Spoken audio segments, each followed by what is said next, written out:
Hey everybody, my name is Emery and I'm a private equity associate here in Toronto, Canada. My first job at a university was an analyst position with a local investment bank. I spent about 2.5 years with that firm before transitioning into my current role in private equity. Now, a typical day for me starts around 7:30 a.m. in the morning. Generally, in private equity or investment banking, the workday starts around 9 a.m. Now, I just want to take a little time to explain what investment banking and private equity is for those who are not familiar with the field of finance. Let's say we have a guy named Alfredo. Alfredo owns a house and he wants to sell his house. He would normally go out and hire a real estate agent to help him sell his house. Now, on the other hand, we have another guy named Kevin. Now, Kevin is looking to buy a house, but he doesn't know where to look.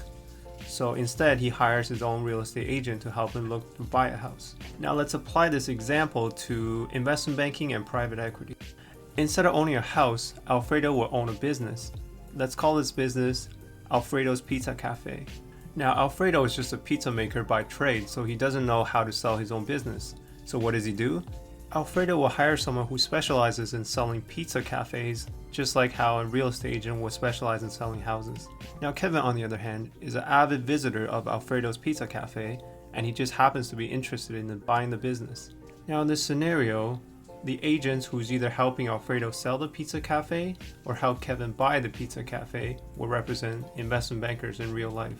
So the primary function of an investment bank is to either help someone buy a business or help someone sell a business. Now Alfredo and Kevin, on the other hand, will represent the private equity firms, where their primary job is to either buy a business, operate the business, and eventually sell the business. Hopefully you guys understood my references. Let's get on with the rest of the day.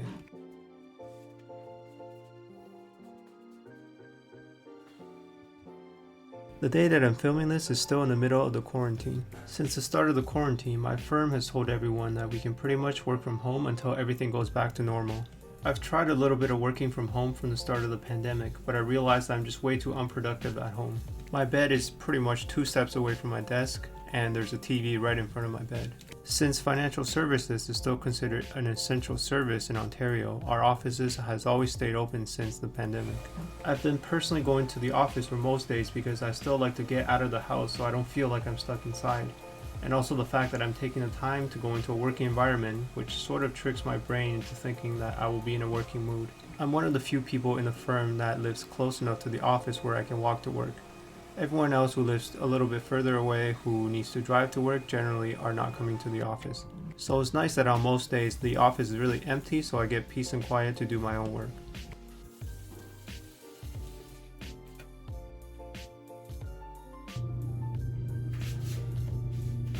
Rise and grind. Let's get this bread.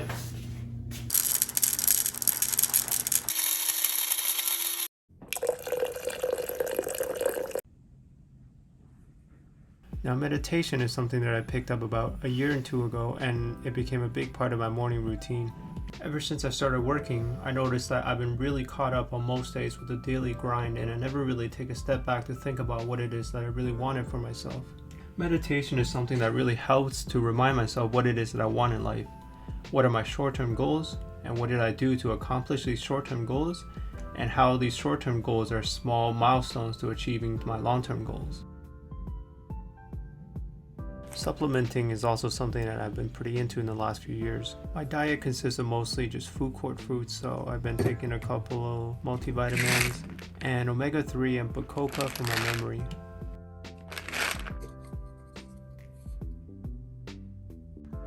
Alright, I've been loafing around way too long.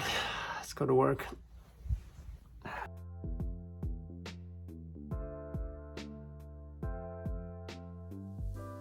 Hold up. Wait a minute. Since there's essentially nobody else in the office and we don't have to do in-person meetings, we're allowed to dress casual for work. I've been pretty much wearing a hoodie and sweats since the start of the pandemic.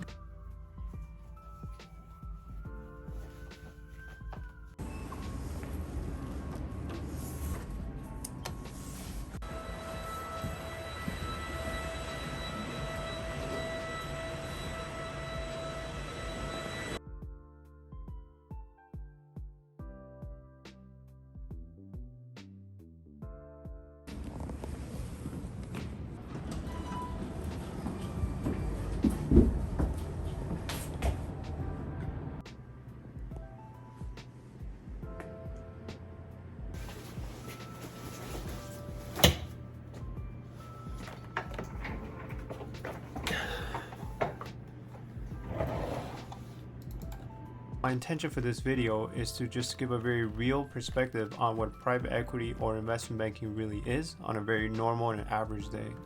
A lot of times what is shown in the media often dramatizes the industry, and the work that they show is often very exaggerated. I'm jacked. I'm jacked to the tits!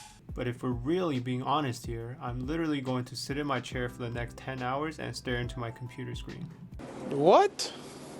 Now let me just give a quick breakdown on what I actually do throughout the day. Now, as a disclaimer, I work at a medium-sized private equity fund and specialize in real estate. So this is just my personal experience, although I do feel like it's somewhat representative of most other industries. So the majority of my time, I would say, is spent on looking at potential new opportunities that could go into our fund. Honestly, private equity is kind of similar to dating.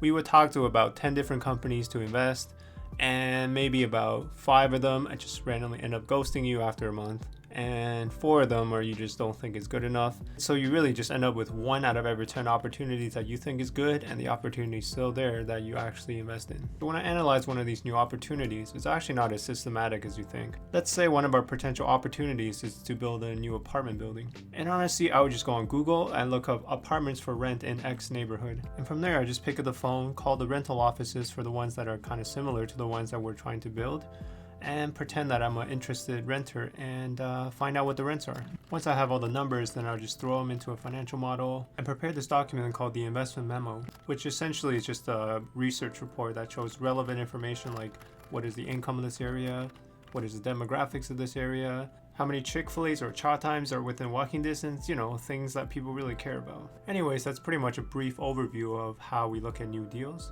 If there's any interest about going more in depth about how we do the financial modeling, how we analyze it from a qualitative perspective, then I'll make another future video talking about that. Now, the next 35% is what we considered asset management, which essentially means managing the existing opportunities that we're invested in. And as you can imagine, 90% of the time it's mostly just budget updates, so nothing really exciting goes on over there. So on my end, it's like bumping Biggie and updating spreadsheets, the exciting stuff. So this last small sliver of time, 5% of the time, I might be doing what people consider exciting work, like traveling to go see a new building, or sitting in one of those meetings where we're closing $1 million deal. If I'm really being honest, I'll probably travel once every 2 months and close the deal once every quarter. Now again, the point of this video is not to flex on anybody for being in this industry, it's just to really give an honest view of what an average day looks like. It's about 11:30. I'm starving, so let's go get some lunch.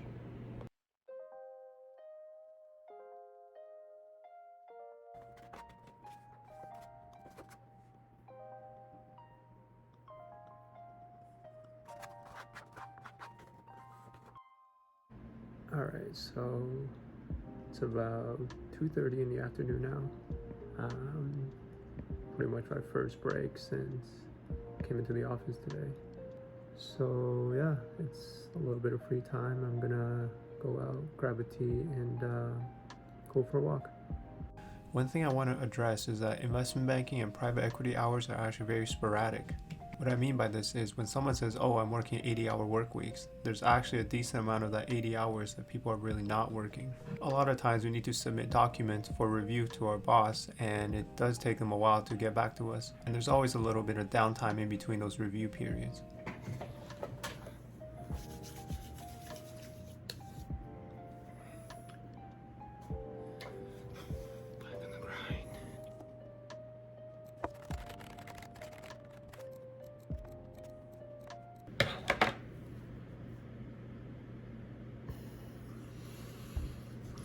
It's about 7:45 right now, and I'm tired. I think it's time to go home.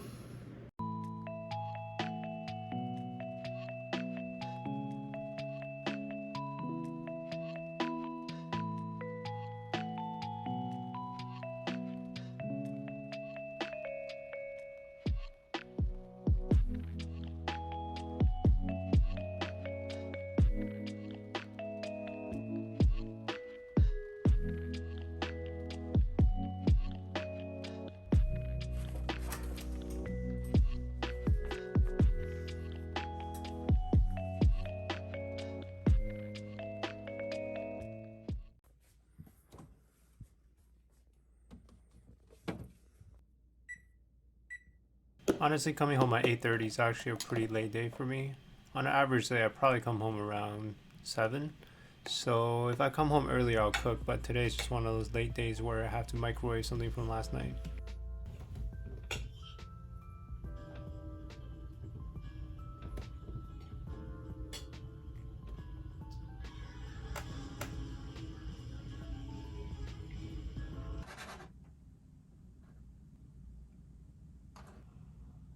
Now, one thing finance is known for is just having ridiculous work hours. In my personal experience, as an investment banker, I worked about 60 to 70 hours most weeks, and now as a private equity associate, I work about 50 to 60 hours most weeks. I don't know why it's a flex that some investment bankers say, oh, I work 100 hours this week.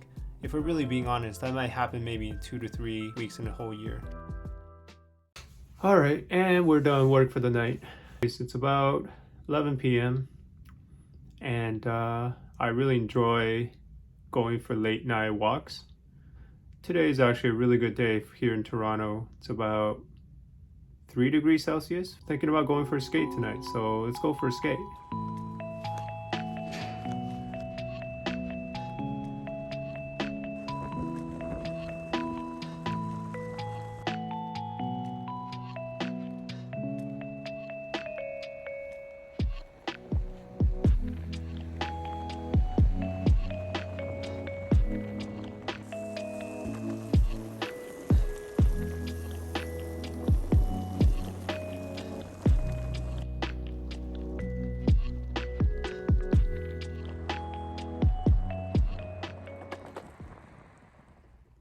Now, reading is something that I picked up after I graduated from university. When I was younger, I just never really had the patience to sit down and read. But ever since I started working, I noticed reading is something that I started to more and more enjoy. And right now I've been reading a lot of non-fiction books. So I seen a video from Bill Gates where he likes to jot notes in his books to remember what he's reading about. I've been one of those people that rush through the reading and don't retain information too well. So taking notes will make sure that the information is just not coming in and going straight out.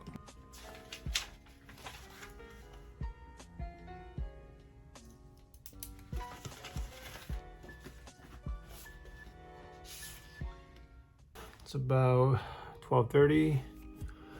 It's about time I hit the bed, so hopefully you learned a little bit something in this video. If it came across as boring, that's actually what my intention is, because at the end of the day, it's just an office job, right? Anyways, hopefully I'll see you in the next one. Have a good night.